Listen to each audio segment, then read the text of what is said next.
चांद सी महबूबा हो मेरी, ऐसा मैंने सोचा था। तुम बिल्कुल ही वैसी हो जैसा मैंने सोचा था। तो चलिए आज का प्रोसेस शुरू करते हैं। हम लाइव प्रोसेस का नेक्स्ट टॉपिक जो क्या है, रेस्पिरेशन। अब तक जो है आपको हम बता चुके थे कि खाना कैसे खाते हैं और खा के उसको कहाँ कहाँ और कैसे कैसे उसको डाइजेस्ट करते हैं और उसके फूड को कैसे क्या करते हैं हम लोग एब्जॉर्ब करते हैं। ठीक है, लेकिन उस फूड के साथ साथ एब्जॉर्ब करना और उसको ट्रांसपोर्ट करने का काम कौन करता है? ब्लड करता है। ये पिछले के टॉपिक्स में मैंने बताया था। ठीक है, लेकिन उस चीज के साथ साथ जो सबसे इंपॉर्टेंट चीज है जो क्या है आपका रेस्पिरेशन, वो आज का आपका टॉपिक है जो बहुत ही इंपॉर्टेंट है। जितने भी लाइफ प्रोसेस है उसमें सबसे इंपॉर्टेंट हम रेस्पिरेशन को क्यों कहते हैं इसके बारे में आपको बता दें। जो रेस्पिरेशन है उसके बिना आप एकदम मतलब जो है कुछ सेकंड्स या फिर कुछ मिनट्स के लिए आप जिंदा रह सकते हैं, उसके बाद आप क्या हो जाएंगे?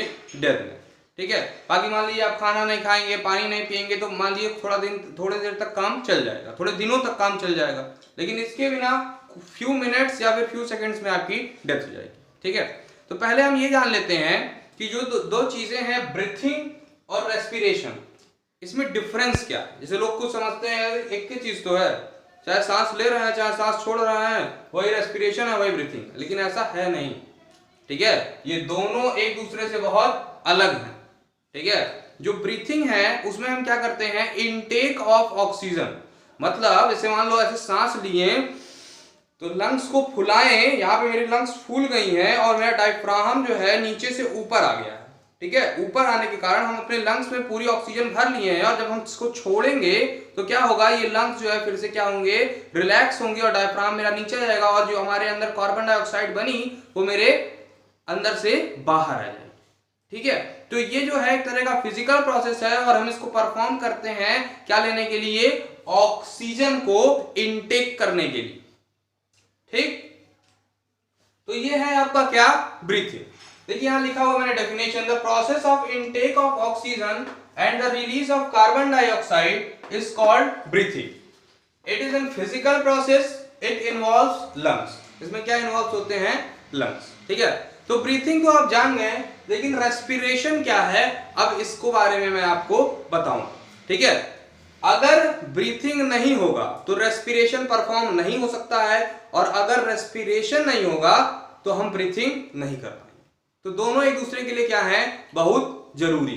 ठीक है, तो दोनों को समझना उतना ही जरूरी है जितना रेस्पिरेशन और ब्रीथिंग के बीच में जो गैप है, जो इसके बारे में डिफरेंस है, उसको जानना जरूरी। ठीक है, तो चलिए देखते हैं इन दोनों के बीच में डिफरेंस क्या है। ये नोट कर लीजिए अगर आपको नोट करने का मन करे तो, बाकी आपको समझ में आ ही रहा होगा। ठीक है,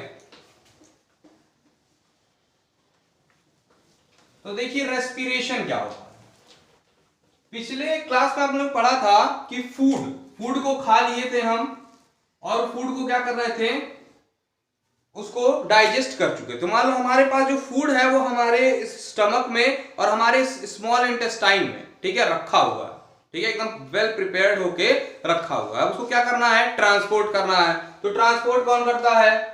ब्लड करता है, और उसके साथ साथ कोई और भी चीज होती है जो ट्रांसपोर्टेशन का काम करती है, वो क्या है? ऑक्सीजन। ठीक है, तो ऑक्सीजन आती कहां से है? जब ब्रीथिंग करते हैं तभी तो ऑक्सीजन आती है। तो उस ब्रीथिंग से जो ऑक्सीजन आई, ठीक है, वो हमको वही ट्रांसपोर्टेशन का काम करती है, वही एनर्जी के ट्रांसपोर्टेशन का काम करती है पूरे बॉडी में। अब देखो इस फूड से हमको मिला क्या क्या? इस फूड से हमको मिलेगी क्या? एनर्जी, और हमारे अंदर ग्रोथ होगी, और क्या करेगा? ये रिपेयर करेगा हमारी सेल्स को जो डैमेज हो चुके। ठीक है, तो मेनली ये फूड क्या कर रहा है? ग्रोथ कर रहा है, रिपेयर कर रहा है सेल्स को, और हमको क्या दे रहा है? एनर्जी। ठीक है, तो जो रेस्पिरेशन है वो मेनली इसमें हो क्या रहा है कि ये फूड को ट्रांसपोर्ट करने का काम। फूड जो है वो क्या था? इनसॉल्युबल फॉर्म में था, कॉम्प्लेक्स फॉर्म में था, उसको तोड़ने का काम। ठीक है, जो ऑक्सीजन है वो क्या करता है? आता है और क्या करता है? Oxidation of food. उसको सॉल्यूबल बनाता है, ठीक है, और किस में मिक्स करता है, ब्लड के अंदर। जब ब्लड के अंदर वो मिक्स हो जाता है ग्लूकोज के फॉर्म में ये, और जब इसके अंदर ये मिक्स होता है तब ये क्या होता है, ट्रांसपोर्टेशन का काम करता है। और ये जैसे मान लो हमारे इस हाथ को एनर्जी चाहिए, इस हाथ को हमको लिखने के लिए, इस हाथ को लिखने के लिए एनर्जी चाहिए, तो इस हाथ में लिखने की एनर्जी कहां से आएगी, हम जब सेल से मांगेंगे तभी ना। जब सेल से मांगेंगे तो कहेंगे कि अब हमको लिखने की एनर्जी दो, तो ये क्या कहेगा, हमारे पास एनर्जी चाहिए। तो अब ये ट्रांसपोर्टेशन का काम हुआ कहां से, ब्लड के थ्रू। ब्लड के अंदर कौन प्रेजेंट है, ऑक्सीजन। तो ऑक्सीजन के अंदर जो है क्या है, ये ग्लूकोज का जो है ट्रांसफर हो रहा है ऑक्सीजन के थ्रू हमारे इस हाथ तक, और उसके बाद फिर ये कमांड दे रहा है, ये एनर्जी को रिलीज कर रहा है, तो हम क्या कर पा रहे हैं, लिख पा। ठीक है, तो breathing is a physical process and respiration is breaking down of food with the help of oxygen and transportation of energy in the body. ठीक है, तो दो बहुत अलग अलग चीजें हैं, एक ट्रांसपोर्टेशन का काम कर रहा है तोड़ के एनर्जी को, और दूसरा क्या कर रहा है, दूसरा जो है सिर्फ इनटेक कर रहा है और एक्सहेल कर रहा है, बस और कुछ नहीं। ब्रीथिंग सिर्फ इनटेक और एक्सहेल, रेस्पिरेशन तोड़ने और एनर्जी को सर्कुलेट करने का काम। समझ में आ रहा है, ये बहुत बड़ा डिफरेंस है। ठीक, अब देखो, ये सेल के अंदर, हर एक बॉडी पार्ट के अंदर सेल्स, ठीक है, जो basic structural functional unit of life क्या है, सेल है। क्लास 9 में पढ़े थे ना, तो वही सेल जब है, उसी सेल्स के बारे में हम आज पूरी अच्छे से पढ़ेंगे और उसी को मेनली जानने की कोशिश करेंगे कि कैसे उस सेल से एनर्जी का रिलीज होता है और कैसे हम मेनली काम करते हैं। तो देखो, जो चीज हो रही है, जो एनर्जी का ट्रांसफर हो रहा है, वो सेल के अंदर हो रहा है, तो इसको हम बोलेंगे क्या, सेलुलर प्रोसेस। सेलुलर प्रोसेस है ये, ठीक है। क्या दे रहे हैं इसको, ग्लूकोज, और क्या दे रहे हैं, ऑक्सीजन। दो चीजें सेल के पास पहुंची तुरंत खटाखट, ठीक है, इसके पास तुरंत खटाखट पहुंचा, तुरंत ब्लड के थ्रू आया ग्लूकोज और ऑक्सीजन उसको लेके आया, लो भैया खा लो, जो चाहिए उससे ले लो और फिर चले जाना यहां से। उसके बाद फिर क्या हुआ, जब ये दोनों चीजें इसके पास आ गई तो ये 3 बाई प्रोडक्ट बनाएगा। ठीक है, पहला बनाएगा आपका क्या, एनर्जी। उसके बाद क्या बनाएगा, कार्बन डाइऑक्साइड, ठीक है, और लास्ट में क्या बनाएगा, वाटर।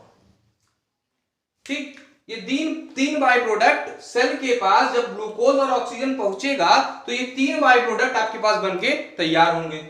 इसकी जरूरत हमको है, इसकी भी जरूरत हमको है, वाटर की जरूरत है भाई। Maximum part of the body में अंदर क्या है, वाटर है, ठीक है, तो इसकी भी जरूरत है, कोई नुकसान नहीं कर रहा है। नुकसान क्या कर रहा है, ये। ठीक, तो ये जो नुकसान वाली चीज है वो क्या होगी, बाहर जाएगी, किसके थ्रू, ब्रीथिंग के थ्रू। जब हम एक्सहेल करेंगे तो वहां से ये चीज क्या हो जाएगी, हमारे बॉडी से बाहर चली जाएगी। समझ में आ रहा है ना कि ये कार्बन डाइऑक्साइड क्या है, पॉइजनस है हमारी बॉडी के लिए। ज्यादा अगर क्वांटिटी में हो जाएगी तो दिक्कत होगी बॉडी में, ठीक है, एक तरह से पॉइजन का काम करेगी। तो इसको निकालने के लिए ये ब्रीथिंग बहुत जरूरी है। समझ में आया। तो अब देखिए, इसको एक इक्वेशन के फॉर्म में अगर हम लिखें तो यहां पे लिखेंगे ग्लूकोज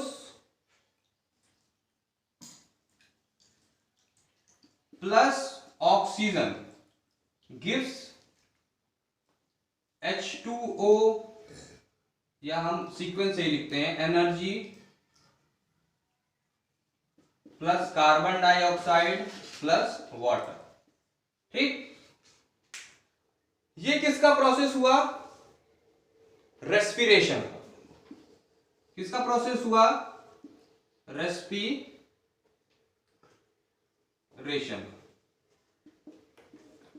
अच्छा, अभी कुछ ही दिनों पहले आपको हम फोटोसिंथेसिस पढ़ाए थे न्यूट्रिशन इन प्लांट में। तो प्लांट्स को खाना खाने के लिए क्या क्या चाहिए था, पानी चाहिए था, कार्बन डाइऑक्साइड चाहिए था और एनर्जी चाहिए थी सनलाइट के साथ साथ, ठीक है, और फोटोसिंथेसिस, अरे क्लोरोफिल भी चाहिए था। ठीक है, यहां कुछ ऐसा लग रहा है, पानी है, कार्बन डाइऑक्साइड है और क्या है, एनर्जी है। दे क्या रहा है, ग्लूकोज और ऑक्सीजन। ये इसके क्या थे प्लांट्स के बाय प्रोडक्ट, ग्लूकोज और ऑक्सीजन। ग्लूकोज एनर्जी के फॉर्म में स्टोर कर ले रहा था और ऑक्सीजन हमको दे रहा था। अब वही सेम काम हम लोग भी कर रहे हैं। तो respiration is a reversible process. ये क्या है, रिवर्सिबल प्रोसेस है किसका, फोटो सिंथेसिस। फोटो का मतलब लाइट और सिंथेसिस का मतलब पुट टुगेदर, ठीक है। जो ऑटोट्रॉपिक न्यूट्रिशन में जो प्लांट करते हैं, जो प्रोड्यूसर्स होते हैं, जो अपना खाना बनाने के लिए करते हैं, वो यही प्रोसेस है, ठीक है। तो अब इवॉल्व क्या क्या हुआ यहां से, ग्लूकोज और ऑक्सीजन, एनर्जी, कार्बन डाइऑक्साइड और वाटर दिए, और यही तीनों की मदद से हम क्या ग्लूकोज और ऑक्सीजन को भी ले लेते हैं किससे, ऑटोट्रॉपिक न्यूट्रिशन से, ठीक है। तो चलिए अब मेनली यहां पे बात किसकी हो रही है, एनर्जी की, ठीक है। कार्बन डाइऑक्साइड को हम ब्रीथिंग के थ्रू बाहर कर दिए, H2O आपका क्या हो गया, पानी जो हमारे बॉडी के लिए जरूरी है वो भी हमारे बॉडी में है। और एनर्जी मेनली क्या है, एनर्जी जो है वो हमको चाहिए ही चाहिए, ठीक है। तो एनर्जी के कुछ फॉर्म्स हम आपको बता दे रहे हैं, कितने तरह के फॉर्म्स होते हैं और कैसे वो हमारे बॉडी में लिबरेट होता है और किस तरह जो है हम उस एनर्जी को यूटिलाइज कर पाते हैं, ठीक है।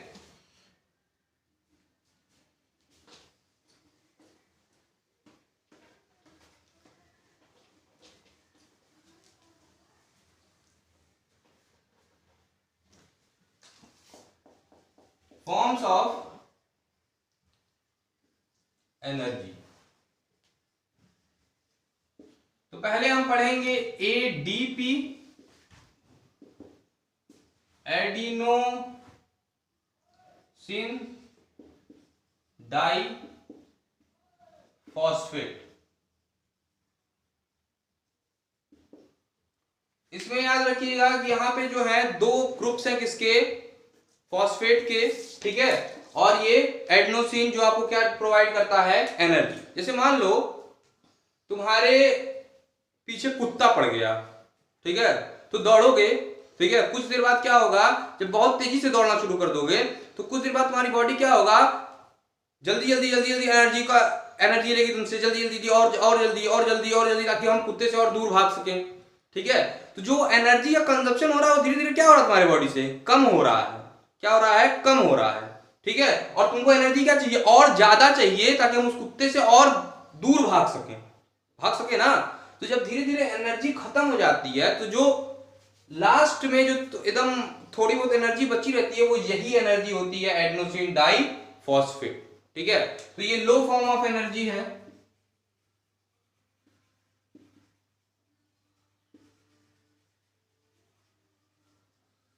जो प्रेजेंट होती है आपके बॉडी, ठीक है। जब हम खाना खाते हैं, ठीक है, जब हम खाना खाते हैं तो इसी एडीपी की मदद से, ठीक है, यहां पे एक फॉस्फेट ग्रुप और जुड़ जाता है और प्लस क्या जुड़ती है, एनर्जी। क्या जुड़ती है, एनर्जी। और यही हमको क्या देती है, adenosine try phosphate, adenosine try phosphate,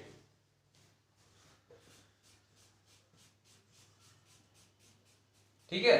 ये आपका हाई लेवल ऑफ एनर्जी है, ATP,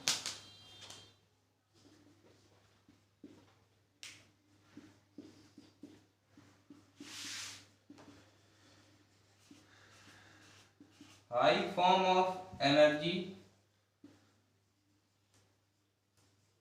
which involves 3 phosphate groups।